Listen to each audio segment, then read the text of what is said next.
Okay, so she'd put the pot in the trash can.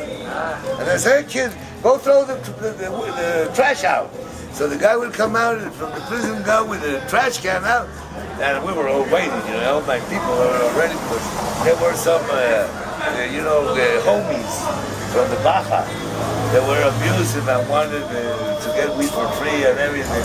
We had to keep them apart, it was a violent prison and everything. So anyhow, I got my room where I could Rosie, my mother of this kid, to stay there with me in the prison to make things easier. And at the end, we made this beautiful prisonscape. And just one evening, we took over the whole prison, the prisoners. It was a plan. I designed the plan. I don't want to brag about it, but it was a real beautiful prisonscape. George, we should make a movie about you, and it would be kind of like the Shawshank Redemption movie. Did you ever see that? No. Oh, well, you should see that sometime in a movie. Yeah, but so this scape was really beautiful because it was a violent scape. We took, it was when the people would come in for countdown. Okay. But since when the authorities go into the prison, they never carry weapons. Right. Because they don't want to count them. Yes. Yeah. So they will leave all their weapons in a cell in the beginning of the big courtyard of the prison. So the whole crux of the prison was steaming a cup of hot chocolate, because there was another prisoner that was trusty. And used to work in where they work wood, how do you call it? Carpentry. Okay. In the prison carpentry outside. So when countdown came, he had to come in also. Right. But the guys, the guards, which were like 50, the prison had already gone in to the prison. They had already left their weapons in that thing, which had another guard standing there. And then we were already, he had to take the first guy and in the carpentry. And he since he was a very tall guy and strong guy, he took the guy and put him in, took his weapon away and put him in the big box. And left him locked in there. But when he took him, a bullet, boom, went out. And we said, shit, everything fucked up. And then, but strangely, because that happens usually in prison, sometimes the guards fucked up or whatever, and many times you hear bullets. So like nobody did anything, and then he comes out with a steaming pot of hot chocolate and walks back. And here we're all standing, and the cops are coming, closing the bedroom. First they close the first dormitory, then they're coming out, they're going to the second dormitory to lock out all the cells. It's big squads, like 300 or 400 array. And that jail at the end, I think, had like 4,000 prisoners. Big prison. Fíjese que estamos haciendo una entrevista con usted interrumpiendo aquí. She wants to be begging for money. Pues.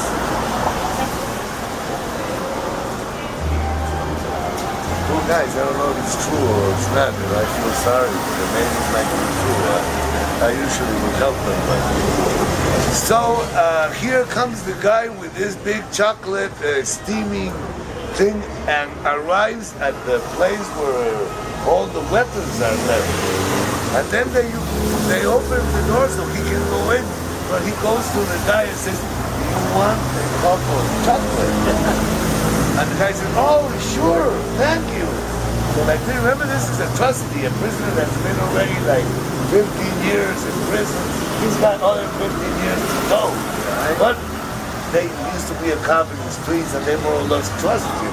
That's why he works at the carpentry outside, right? So the guy says, oh sure, give me a cup of coffee. And he unlocks the door And we're all, the guys that were working in the space were watching all this, you know. I said, okay, here it goes, here it goes. And once he opens the door, whoosh, he goes in and this is an old man that had that position. But he presented a heavy battle. But at the end, the other guy puts the guy down and says, come on over, come on over. So we start running. All the people that are in the prisons came, and when we, because it's like a big prison, it's like 100 or 200 meters from where we are, because there's like 5 dormitories. All like the 15 guards are coming out or blocking out the second dormitory. When we meet them, they're just coming out of the dormitory and we're coming, and it's like I get the first, the commander, and I tackle him. I'm running like, oh my, but at that time I was really in excellent physical condition. Because when I went in prison, I always turned into a real professional. As once in prison, even when I was heavy in drugs, if I would get in prison, no more drugs, no, and I would spend maybe 6 or 7 hours of the prison time doing exercise, working out and running or whatever, except in the Mary Islands where I had to work. Right. That's why I spent time working. But even then, every minute I would run like 10 miles. I was always in really, really good shape. So we get and take control of the guards, take him back into where the thing and open the first 3 or 4 cells that are there. We unlock them because they have all the keys with them. And the people that are in that cell say, oh, please take us. And we take it and we lock the guards inside and we leave them locked. And then we go to the place where all the weapons are. And so we take all the weapons already, stassing. And then we go through a path. Remember, this is a maximum security jail. So there's the pathway, there's no places. They all the time have you in sight. There's cameras. And cameras and everything. But thank God they fucked up. Because in the carpentry, we had 2 people. The guy who came with the chocolate, right, and another prisoner also, which was another trustee. And inside the prison they had a roadway, but inside.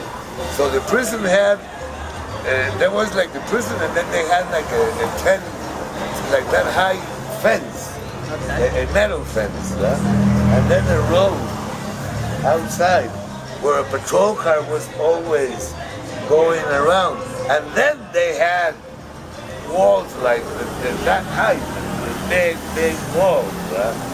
So the fence, the road, and then this thing. So at the end of the passageway where we're walking right now, there is a guy with a stationary machine gun. And we have to walk directly towards him, but it was well planned, everything. So when we start doing that, the guy in the police car inside goes and parks the car right beside the guy with the machine gun on the road, and comes out and puts him. So we can approach that thing without him shooting us. Because they already have him. And then we formed 2 groups. One gets into the patrol car, and they all go with all their weapons and everything directly to the door, to the big, gigantic prison door. But I run into the administration building. And from the administration building, since there's no, in all the places, there's no full walls, because that's part of being trained security. All the walls have spaces so that you can see in every place. So we get to the place right on top of where the door is. right in the office with all the, the secretaries and all the prison. So from there, since we have machine guns and they were all M16s, we have with them M16s and we go to the wall over there overlooking the gate. And when the patrol car arrives at the gate, we're already up there and we're shouting to the people at the gate, don't move because you're...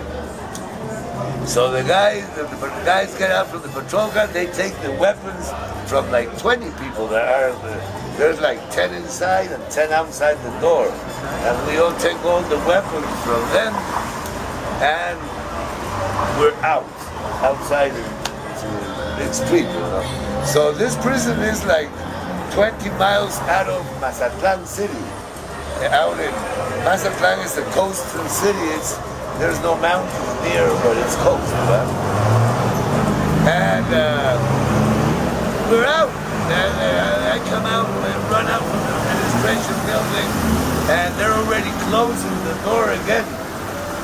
Because there was a door outside, but it had this big lock. We even shut the lock. So we couldn't go out that way. We had to run down.